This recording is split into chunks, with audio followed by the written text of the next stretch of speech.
በፊንቴክ ጉዳይ የተጠረጠሩትና ዋስትና ተሰጥቷቸው አሁን ነጻ የሆኑት አርቲስቶች እነ ሰራዊት ፍቅሬ ዛሬ ለትንሽ ነው የተረፉት። እንዲሁ አቃቢ ሕግ ዋስትናቸው ተነስቶ ወደ እስር ቤት ይግቡ ብሎ ነበረ። በሌላ በኩል ደግሞ ቪዲዮም ይውረድ ይቅርታም ይጠይቁ የሚልም ጥያቄ ነበረበት።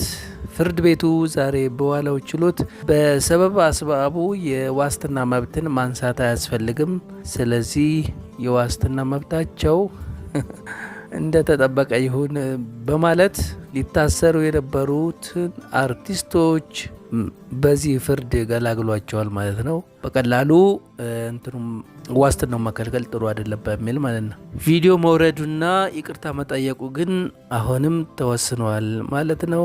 አንዳንዴ የህግ ባለሙያን አማክሮ አሁን ይሄ ለትንሽ ነው እንደ ዳኛው ማለት እኮ ነው። ሌላ ዳኛ ቢሆን ለምሳሌ ይሄንን ሊወስንባቸው ይችላል። ጥንቃቄ ማድረግ በጣም ያስፈልጋል። የህግ ባለሙያ ማማከር ተገቢ ነው እና ዛሬ ለትንሽ ተርፈዋል እላቸዋለሁ።